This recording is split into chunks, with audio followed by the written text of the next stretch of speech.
What's going on, everybody? How's it going? Today is a very exciting day. I am very excited about this video. It has been a long time coming, and I can't wait to get started on this. So these are my three models. If you're fishing one of my baits, you're either fishing the 9-inch Cuda, the 7-inch Cuda, or the 5-inch War Pig. I love all three of these baits, and I have confidence in all three. That being said, I would absolutely love and always have wanted to fill this gap right here. So about a year ago, I cut out a dozen 8-inch Cuda blanks and basically ended up putting it off for a later day. Well, today is that day, and we are going to finish up and introduce the 8-inch Cuda. Because it's built off of the Cuda platform, most of the prototyping decisions are already made. It's a 3-hook bait with the same lip angle as the other two Cudas, so really all we need to do is choose a lip, carve, and get them assembled. Easy enough. Because I do my batches in 20s, these 7-inch Cudas are just coming along for the ride, but we are going to focus on these dozen right here. Baits don't assemble themselves. Let's get to work.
Two done, 10 more to go.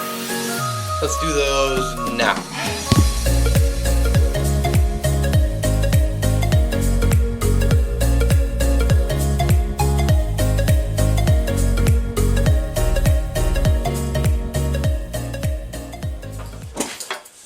So now all I have to do is carve out all of the eye sockets. So I'm going to take my Dremel tool and I'm going to carve all 40 of these eye sockets just like that. So now they're all ready to be dipped in the sanding sealer and hung to dry overnight.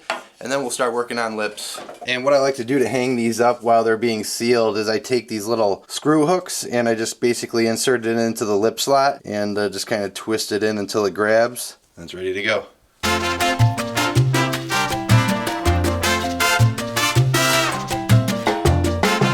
Alright, the bodies are all sealed up, looking good. Now we're on to what I think is the most important part, which is just choosing a lip. Because I have 12 bodies, I think I'm going to split them up into 2 groups of 6. I thought about doing like 3 groups of 4 or 4 groups of 3, just for the sake of being able to throw more darts at the board and hoping to hit on one of them, but I don't really think that's going to be necessary. If I'm unhappy with the results, I can make changes from there. We're going to just go with a shallow lip and a deep lip. Here I have the lip that I'm using on the War Pig and the 7-inch Cuda, and when I put that lip into the bait, it looks like it's going to serve well as a shallow lip. Plus there's the added benefit of I'm already using this lip on other models, and that's going to make production a little bit more simple, so I'm really hopeful that this lip will work as the shallow lip. On the other hand, when I put the lip that I use for the 9-inch Cuda, when I put that in the bait, it just kind of looks like it's going to be a little bit too much lip. It's a little bit oversized. So really all I just need to design a lip that's scaled down just a little bit. I'm going to draw a couple of lip shapes here and just kind of see what I come up with and what looks best, and then we can go from there. And I just have to keep in mind that once I pick a lip, I have to save that lip as like a master template so I can produce it in the future. So it needs to be longer than this lip, which kind of comes up to, say, about here. This lip comes out to about here. I want it to be a little shorter. I think the length is really what I had the biggest issue with. It's just really long. The width I don't really mind. That width is going to produce enough roll in the action. I just feel like that length is going to be what is hurting it. It's just a little too long. So I'm going to bring that back just a little bit. Let's just draw that up and see how that looks.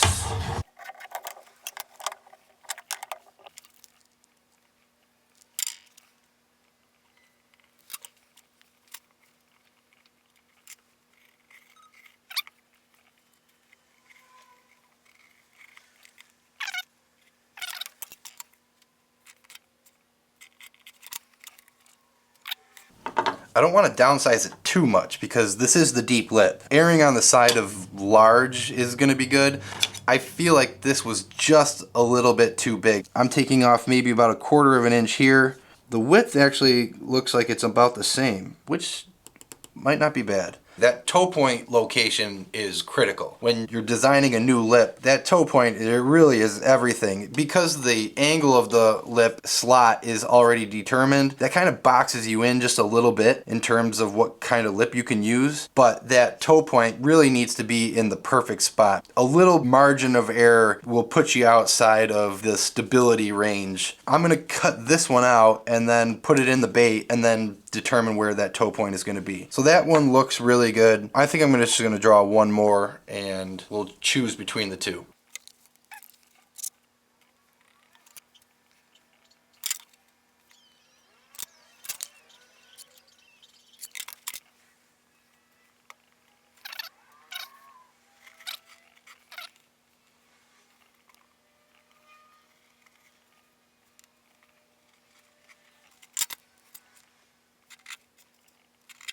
Alright, slightly different shape. This shape resembles more of what I'm using in the 9-inch Cuda. It's just a little bit smaller. So let's cut these out.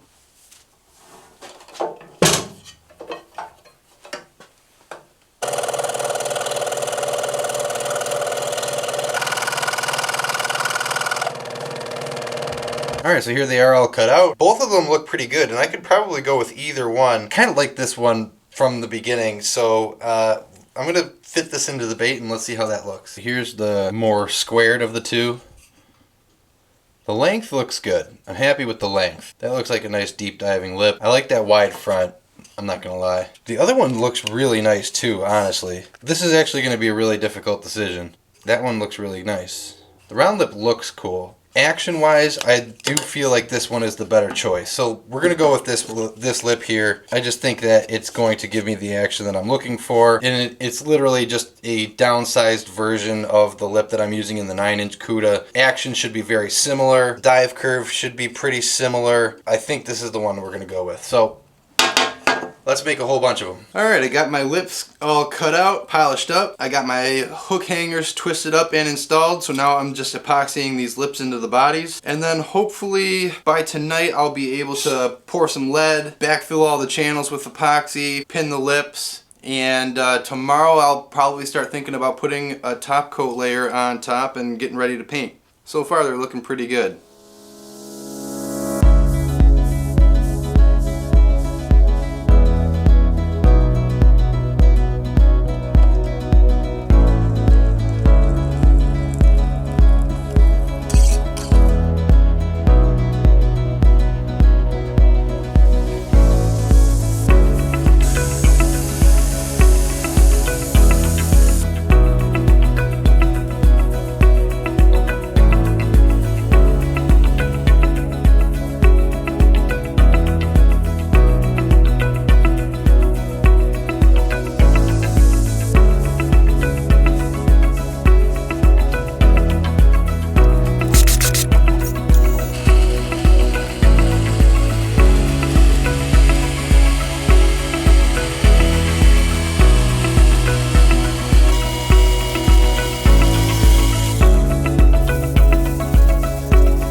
Alright, we are ready for some color. That is exciting. Anytime I'm about to start a paint job that I have no idea what I'm about to paint, I'll pick out like a handful of colors that kind of fit within the same color palette, so I have like this color shift gold. I got some browns, some coppers, some umbers, some transparents. That's primarily what I'm going to go with.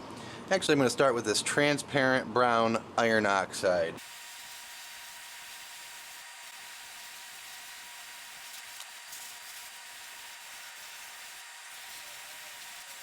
And now I'm going to go with that color shift black gold. It's pretty thick stuff, so I had to water it down pretty good. To reduce my paints, I'm using the Createx 4012 reducer. Hopefully this paint is still good because it kind of looked a little chunky, which could be a very bad thing. I'm going to just paint the back and the top quarters. We'll see how that looks, and then we can make decisions from there. Definitely a chunky paint. It does not atomize very good. Oh, that overspray is horrendous. Okay, we'll make it work. Oh, goodness gracious. Alright, note to self, pick up some more color shift. This stuff is trash. So much for a clean paint job. Look at the overspray on that. Can you see it? Alright, that looks pretty horrible. It's going to take a little bit of recovery, but we'll see what happens. I'm going to take some of this yellow and I'm going to stipple it on the bottom quarter. I'm thinking at this point, scales on top, stippling some yellow underneath, then coming back with like a stencil and doing some black diamonds along the side. I have a stencil that I'll show you in a little bit, and then maybe just an orange belly. This is just winging it. I have no idea what I am doing. That's not true. I know what I'm doing.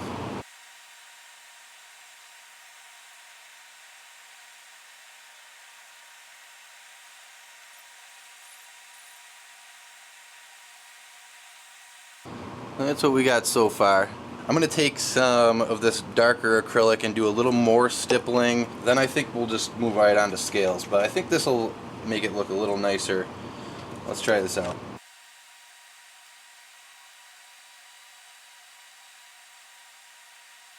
Whenever I do a random paint job that I just kind of make up as I go along, very often I just won't be digging it when I first start, and I'll think it looks absolutely horrible, and then I'll do something that makes it look a little bit better, and then another thing that looks a little bit better, and then before you know it, you're kind of digging it.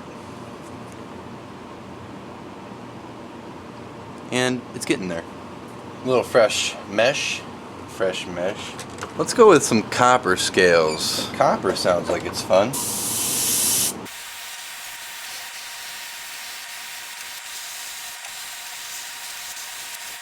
My secondary scale color will be sepia. Thank you to the commenter who told me I was pronouncing sepia incorrectly. Appreciate it. I was pronouncing it sapia. It kind of always will be sapia to me because I've been saying it for so long. But it's sepia. I looked it up. He was right. Good stuff.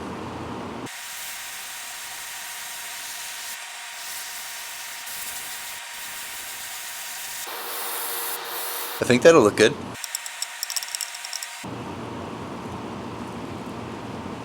Very nice. Looks good. Let's do a pearl orange belly. And I'll do the red underside stuff. So this paint job could basically just be done, but I'm going to put a layer of epoxy on this, and then I'm going to do some hardline stenciling over the top on the sides, and then it'll be done. Well, let's start another paint job, and we'll come back to this tomorrow, which will be in a couple of seconds for you. And for the other paint job, I'm going to do the same technique I did on the other bait, but just with a different color palette. So I want to see how different of a bait I can make by using the same techniques and just switching up the color palette. So I got some greens and blues and pinks and purples. We're going to start with a pearl white base. Then I'm going to add a little of this metallic aluminum to the back and sides. And a little Laguna blue on the back. And I'm going to do a little bit of magenta along the sides.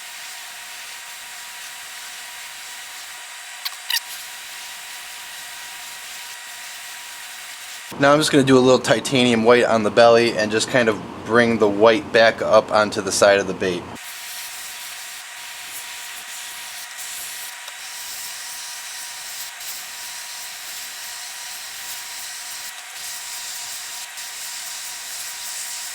A little bit of pearl black down the back. And then some pearl white over the whole thing. And I'm going to put the scale mesh back on, and we'll start with a little iridescent silver in the cup. Let's try a little bit of this color shift. I've never used this color. Might look good, might not. And a little bit of jet black.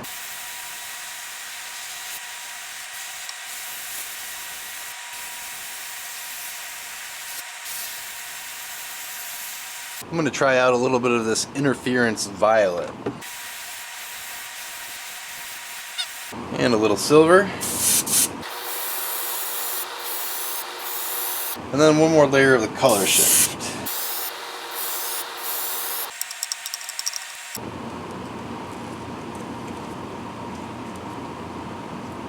Wow, great. Let's go with a pink belly on this. Alright, so far this thing is looking really good. I have a couple of ideas. I'm gonna take these downstairs and get some epoxy going. I want to do some more layering on top of some epoxy, so let's get these things spinning. I'm gonna start playing around with the vinyl cutter for a few stencils and maybe a vinyl cutout.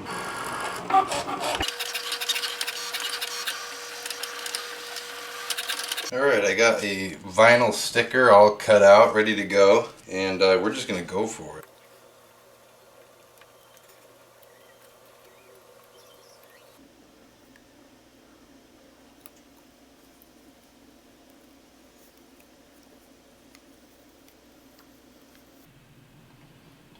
Pretty cool. I feel like it's going to need something done after the epoxy. I'm not done painting yet. It looks really cool, but it looks like it has stickers on it. And I'm not sure how I could change that or fix that. I don't know. We'll put epoxy on it and play with it from there.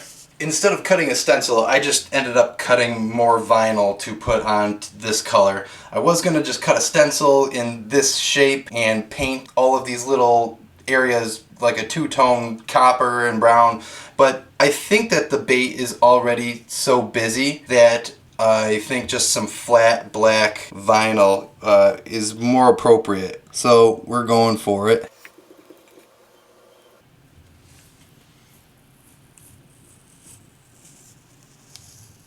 Yeah, that's sweet.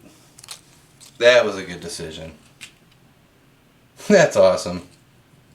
Nice.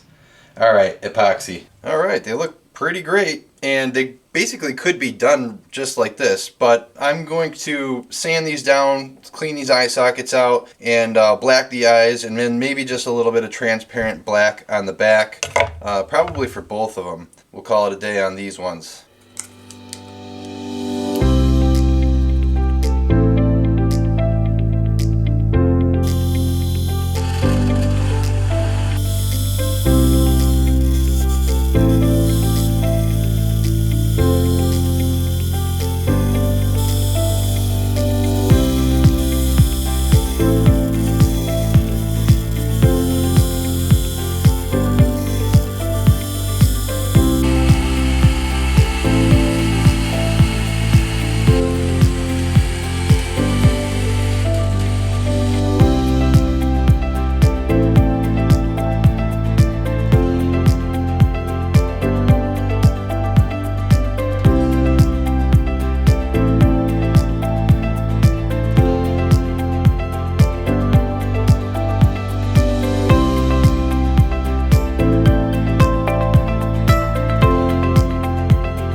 Alright, here they are, all done. I wish I could tell you how excited I am for this bait, but words would fail me at this point. I'm so excited for this bait. When I first started making baits, the first size that really popped into my head was an 8-inch bait. For my fishing purposes, a 5-inch shad bait was something that I really wanted to have, and that's what I started out with, so I made the 5-inch War Pig. When I got to this style of bait, for some reason, I just ended up going with a 9-inch bait. The 8-inch just kind of fell through the cracks and got put on the back burner because at that point I wanted to split the difference between the 5 and the 9, so I came out with the 7, and that's been an incredible bait for me. But still, this bait was just in my head and it was just unmade. There was a pile of them sitting right here behind me that just collected dust for years. Just so stoked to actually have gone through with it and put in the work. The action is great. I really think that these are going to produce fish right away. Now, these are a finished product by no stretch. I still need to go out and get some dive curves. I need to put them in front of fish, and I just need to know that it's going to be a good producing bait before I start making them to sell. Although I'm extremely hopeful for that, really. My prototyping process on this batch, it didn't really look anything like my prototyping process in the past. In the past, I would make 30 to 50 prototypes with different lip angles and shape lips and weight placements and weight locations, and I changed everything so that I knew that I was going to get the end result that I was looking for. With that framework already laid down, all of that work already put in, countless nights of working until 2 a.m. and getting up at 6 a.m. and just grinding and finally getting a grasp on what I'm doing. These are a product of that, and I'm more proud of this batch than I am of anything that I've done so far. I mean, that should just tell you how excited I am for this bait. So can't wait to go fishing. It's spring outside. It's like 62 degrees. I'm just getting the itch to get out, and it's so close. And these are here, and I'm just so excited. I hope you got something out of this video. I appreciate you guys coming along for the ride. And that's it. One more thing. There we go. Thanks for watching, guys.